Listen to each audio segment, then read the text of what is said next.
Dios le dice a Samuel, está bien, quieren rey, rey van a tener, yo voy a elegir el rey. Los 8 primeros capítulos del libro de Samuel habla acerca del ministerio profético de Samuel, del líder espiritual de Samuel, del arrepentimiento del pueblo. Los 8 primeros capítulos habla sobre este líder extraordinario que Israel tuvo, Samuel. Él fue resultado de un milagro, él fue el resultado de una oración, su madre oró por él nació, él creció, él lideró, él fue juez, él fue sacerdote, él fue profeta, él hizo la primera universidad allá en Ramá y de allí se abrieron muchas otras universidades donde se enseñaba del temor de Dios. Y cuando ya estaba viejo, allí los ancianos dicen, mira, nosotros ya no queremos más saber ni contigo ni con tus hijos, porque resulta que tus hijos no siguen tu ejemplo. Y una de las cosas más dolorosas que puede escuchar un padre es eso: tus hijos no siguen el ejemplo. Y otra de las cosas más tristes, ¿saben cuál es? Es escuchar a los hijos. Hace algún tiempo yo fui invitado para poder hablar con un adolescente.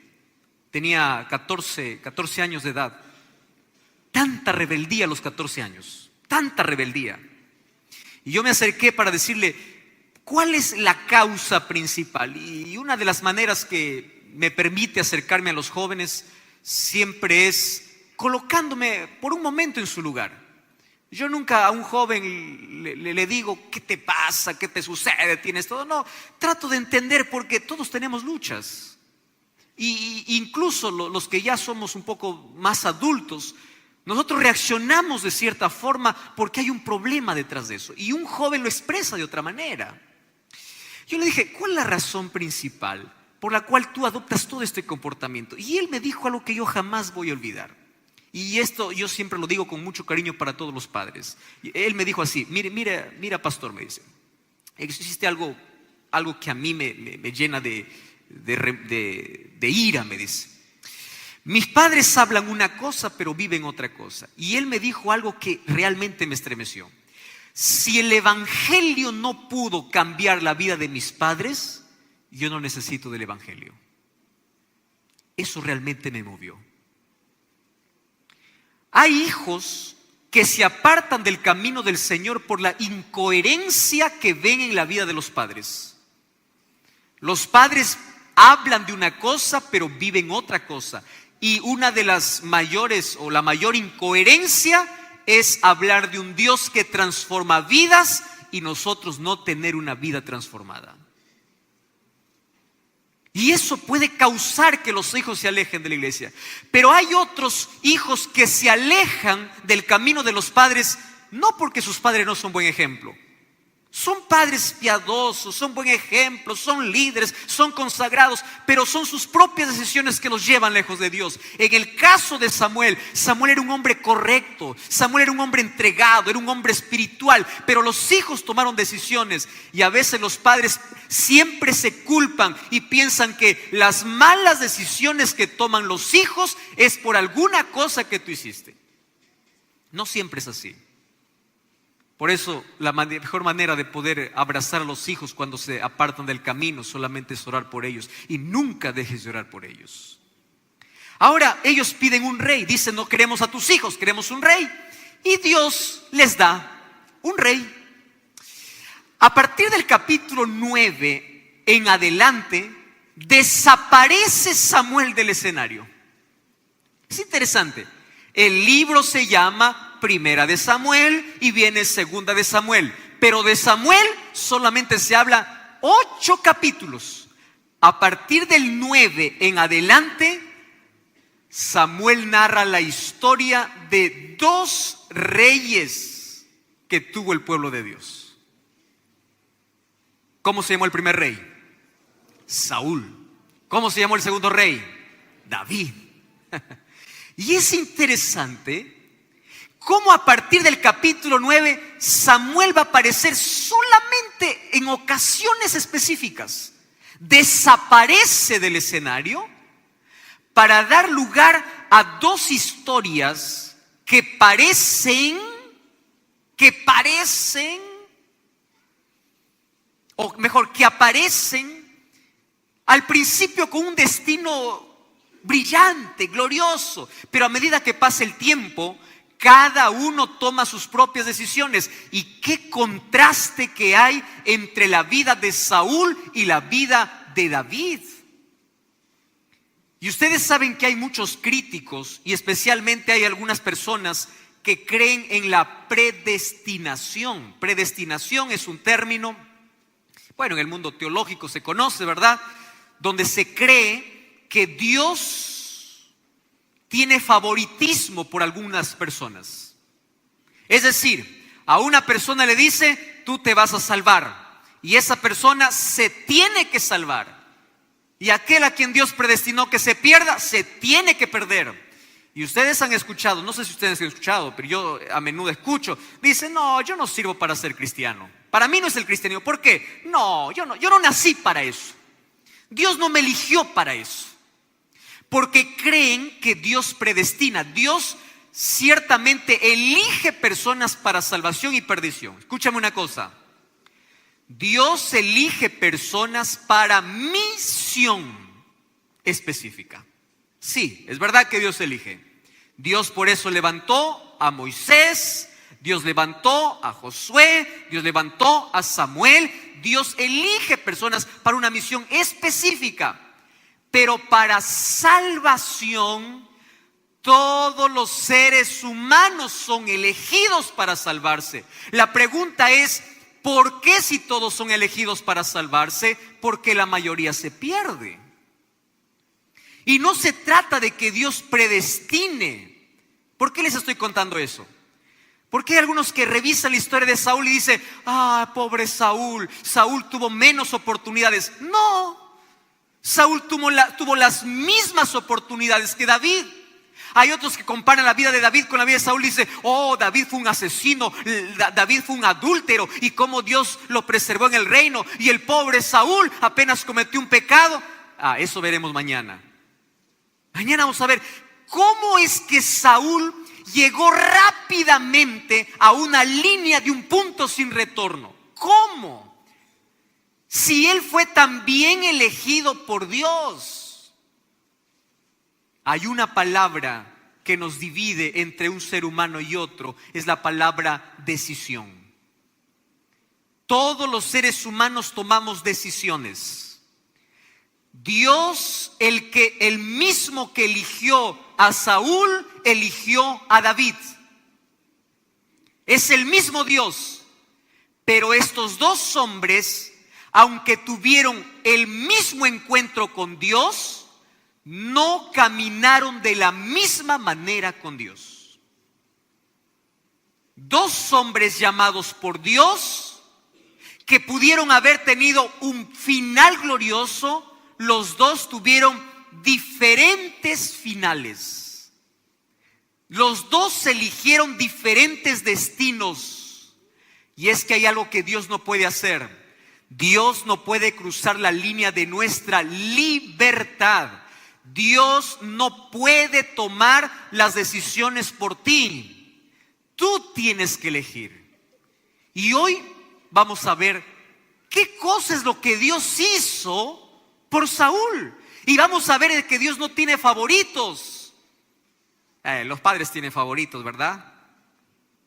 Dicen que no tienen. Vamos a creer lo que es así. Pero siempre hay alguien, ¿verdad? En la misma historia bíblica nos muestra eso. Jacob tenía 12 hijos. A uno le regalaba túnica de colores. Los 11 también tenían sus túnicas. Pero con Dios no funciona así las cosas. Dios ama a todos por igual y nunca deja de amarlos independientemente de las cosas que hagan.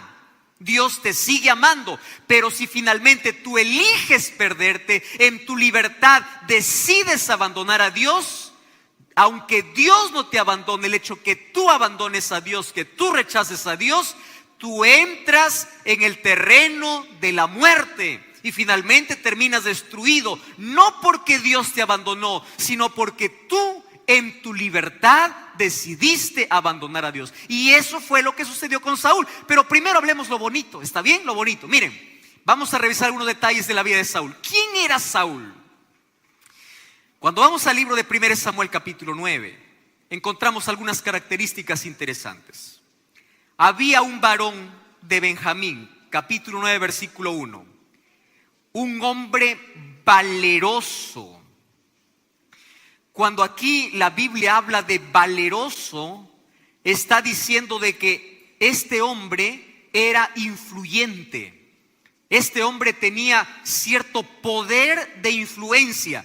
Y cuando revisamos la historia, vamos a ver de que Saúl venía de una familia adinerada, de una familia cómoda, de una familia rica, sí. Dice que el padre era un hombre valeroso, era un hombre influyente. El padre se llamaba Cis, era hijo de Abiel, de Seror, de Becorat, de Afía, de un benjamita. El asunto es que era de la tribu de Benjamín. ¿Qué cosa tenía Saúl? Impresionante, versículo 2. Él tenía un hijo que se llamaba Saúl. Dos cosas presentes de Saúl. ¿Cuáles son las dos características? ¿Quién era Saúl? Número 1, joven. Número 2, hermoso. Repitan conmigo.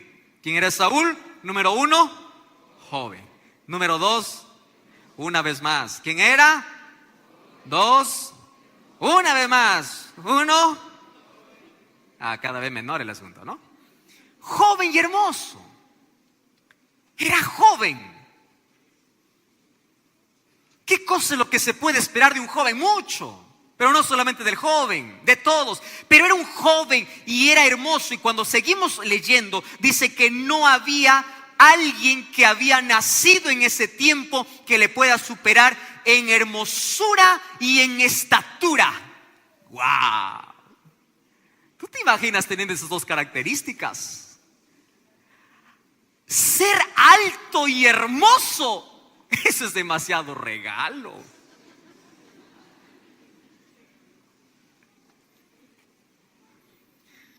Puede ser hermoso, pero no tan alto. Puede ser alto, pero no tan hermoso. Y fíjate que los ojos del pueblo estaban en él como diciendo: este nació para gobernar. Tú ya viste a alguien y a primera vista dices: tiene cara. ¿Viste? ¿Tú alguna vez juzgaste así? Parece, Cuando yo salí de la facultad de teología, yo recuerdo que llegué a un lugar X, que no menciono su nombre, donde escuché un comentario. No me lo dijeron a mí, pero lo escuché como diciéndome a mí. Eso es lo peor todavía, ¿verdad? Y ahí hablaba uno y decía: miren cómo se han degenerado los pastores. ¿Así? Decía, antes los pastores tenían cara de pastor. Y yo nunca entendí qué es tener cara de pastor. Si antes los pastores eran altos, presencia, imponente, apariencia, ¿no? Es interesante, sí, la Biblia habla. Era joven y era hermoso. ¿Y sabes qué otra característica tenía Saúl? Que todos los del pueblo de Israel, no había alguien que le haga competencia. Oiga, esto es más todavía. Porque dice que él era de la altura del hombro hacia arriba, a diferencia de los demás, ¿verdad? O sea, todos los demás le daban ¿dónde? En el hombro. Esto lo van a entender solo los que son altos. Sentirse pequeño no es tan bonito. En el Perú se encuentra el segundo hombre más alto del mundo. Yo no sé si continúa siendo el hombre más alto del mundo, el segundo, pero él es segundo. Margarito Machaguay. Es un hombre que no paraba de crecer. Y ustedes saben que él se bautizó, es miembro de nuestra iglesia adventista. Y si ustedes buscan su bautismo, hubieron 2 pastores para bautizar. Y cuando bueno, eso no cuento mejor. Y un día, cuando yo era capellán allí de algún colegio, le invito para una cierta ceremonia y viene Margarito. Yo fui a recibir a Margarito.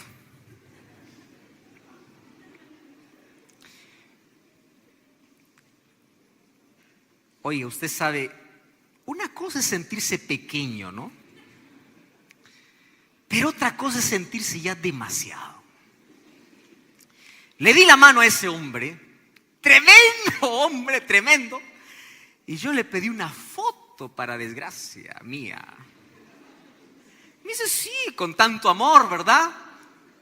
Oiga, yo me acerqué a él y me di cuenta que yo era una pierna de Margarito.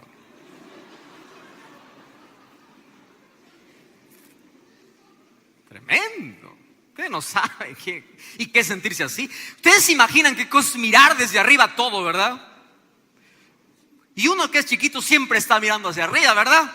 Y el de arriba empieza a mirar. Oiga, uno siente, imagino, yo no siento eso, pero imagino que el que es un poco más alto que los demás empieza a mirar como diciendo, mira, pues no, que hay un poquito más de presencia, de cosas. No quiero decir que eso es el asunto de todos, pero de algunos puede ser así. Y ahí estaba Saúl. Mira qué privilegio. Número 1, era rico. Wow, acomodado, nació en una familia buena. Número 2, pertenecía a una de las tribus de Israel. Número 3, era joven. Número 4, era hermoso. Número 5, era alto. ¿Qué más podía pedir? Saúl tenía todo, un futuro brillante. Era el líder que todos pedían. Era el hombre que todos amaban. Era el hombre ideal para el puesto ideal. Y para mejorar las cosas, Dios también coloca sus ojos en él para liderar a su pueblo. ¿Qué más privilegio? Dime, ¿qué más bendición? Tiene todo. Y ahí está Saúl. Y un día se le pierde las asnas a su padre. No sabemos cuántas asnas tenía, pero se le pierden, hay algunas asnas, y le dice a su hijo Saúl, dice, anda, busca las burritas, pero no te vayas solo, ándate con mi criado. Ojo, para que alguien tenga criado significaba que tenía dinero, ¿verdad? Tenía dinero. Y se va Saúl, se va con el criado. Caminan, no encuentran las burritas, y un día ya está cansado de caminar, y Saúl dice, vaya a ser que mi padre, en lugar de estar preocupado por las asnas, esté preocupado por mí. Claro, no había manera de comunicarse, no había teléfono, no había WhatsApp, no había Facebook, no había nada. Entonces, ¿cómo sé? No había ni siquiera teléfono, que estoy bien. Mejor regresémonos.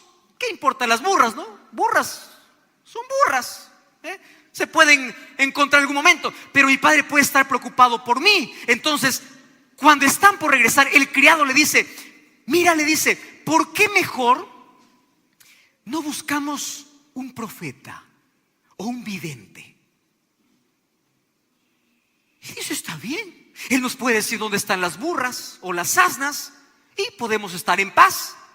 Y allí preguntan algunas chicas de la ciudad, algunas señoritas de la ciudad, y le dice, mire, justo está viniendo el profeta del Señor. ¿Quién estaba llegando? Samuel. Samuel estaba llegando a la ciudad, ellos se van a su encuentro, y un día antes, Dios le había dicho a Samuel, mañana, porque Dios conoce el futuro, Dios es omnisciente, pero la omnisciencia de Dios no es causativa. ¿Qué significa eso? Dios, cuando dice el futuro, no es que lo causa, Él conoce porque sabe cómo los seres humanos vamos a actuar. Y le dice, mañana a esta hora va a venir el hombre a quien tú lo vas a elegir como rey. Wow, a Dios le gusta a veces colocarnos en incógnitas. Señor, ¿quién es? Espera hasta mañana. Señor, un adelantito. Hasta mañana. Cuando alguien te hace un tipo de enigma como esta y te levanta la curiosidad, oiga, eso es una de las cosas más que causa ansiedad incluso, ¿no? Quiero saber quién es. Y mira lo que dice el capítulo 9, versículo 17.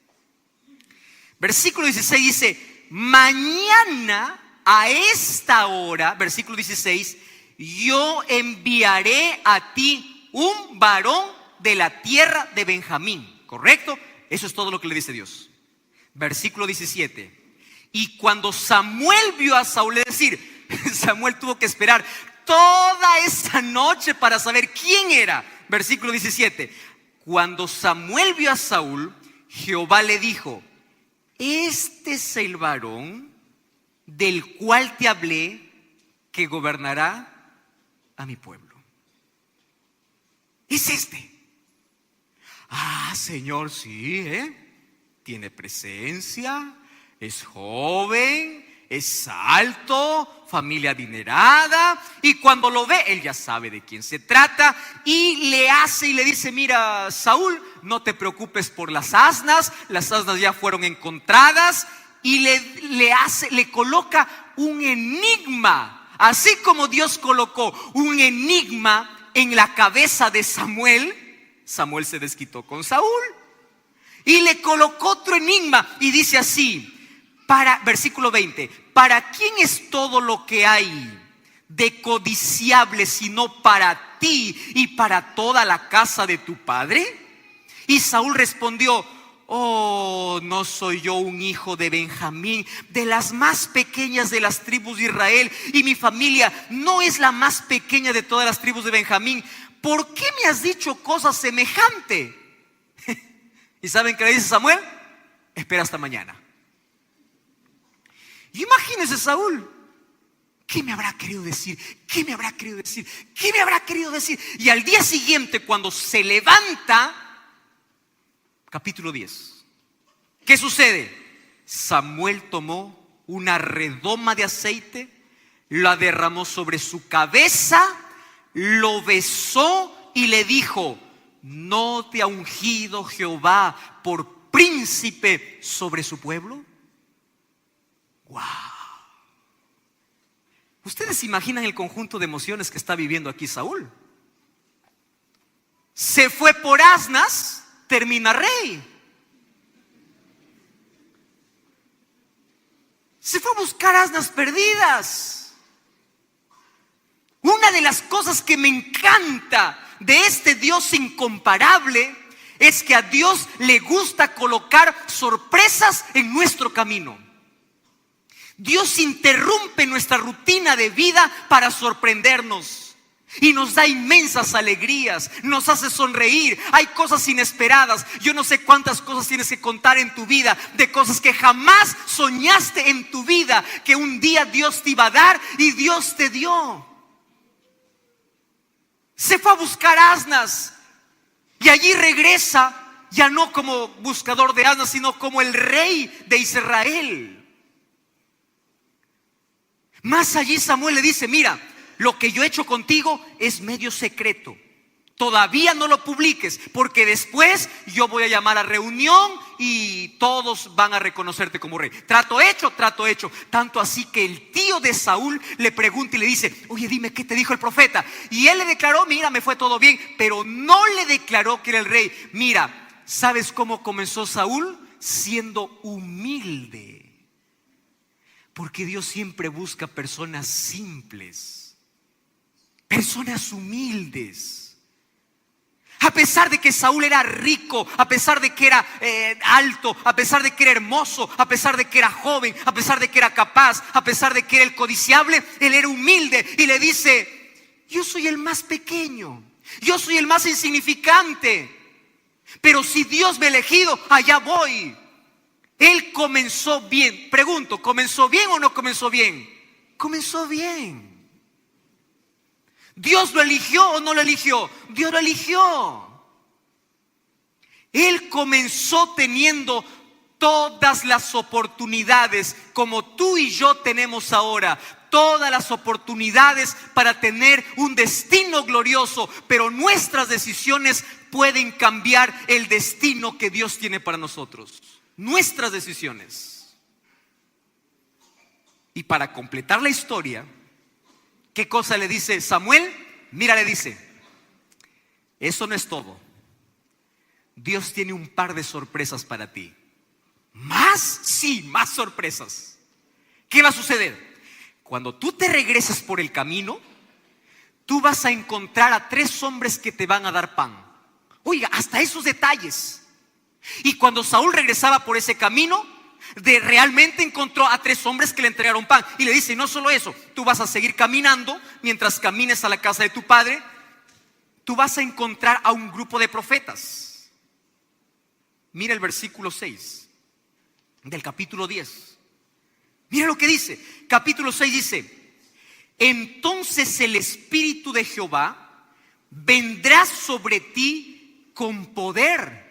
¿Y qué cosa vas a hacer? Vas a profetizar con ellos y serás mudado en otro hombre. Y cuando todo esto te haya sucedido, es decir, cuando estas señales hayan acontecido sobre ti, haz todo lo que te viniera a la mano, porque Dios está contigo. Qué linda expresión. No existe mejor expresión que puedas escuchar en la vida de que Dios te respalda, de que Dios está contigo. Y le dice, si tú no crees que Dios te ha elegido, va a suceder esto, esto y esto. Y cuando veas que eso te sucede, recuerda, Dios está contigo, Dios está contigo. Acompáñame, por favor. Hombre rico, ¿qué más? Hombre alto, hombre hermoso, hombre inteligente, elegido por Dios. Ahora Dios le da evidencias, ahora Dios está con él. ¿Qué más puede pedir un hombre? ¿Qué más? Tiene todo. ¿No les parece tantas oportunidades, verdad? Tantos privilegios, ¿verdad? Pero nuestras decisiones pueden cambiar para siempre nuestro destino. Me encanta el versículo 9. Presta atención a lo que dice el versículo 9. Aconteció luego que al volver él la espalda para apartarse de Samuel, ¿qué cosa hizo Dios? Dios cambió su corazón. Y todas estas señales acontecieron en ese día.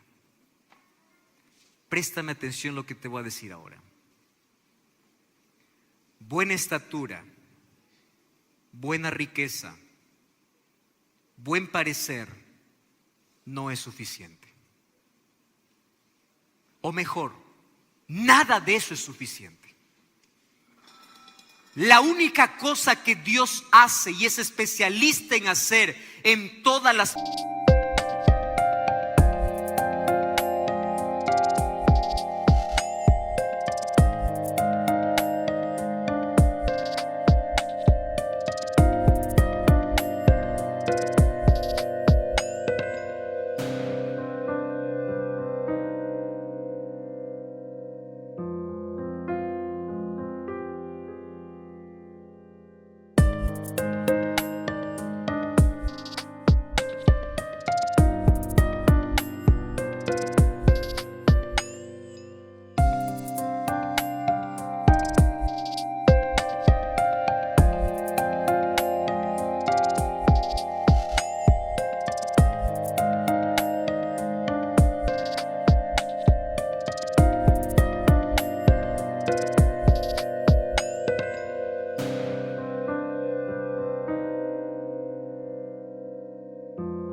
personas, la mayor especialidad de Dios es transformar corazones.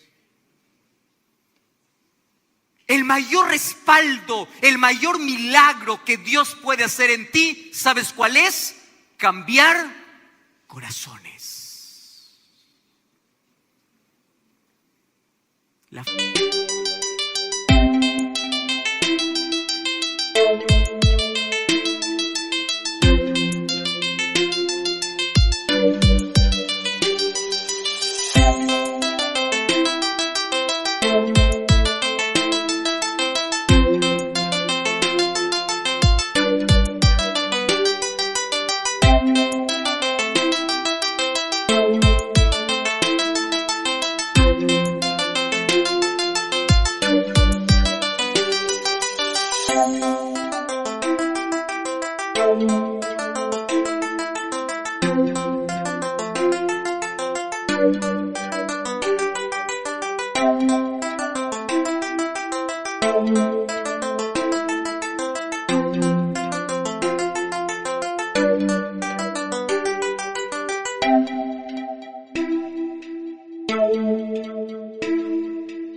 frase más importante que yo encuentro en esta historia es esta: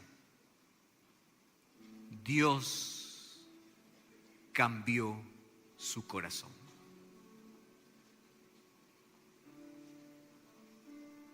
Porque esa es la especialidad de Dios.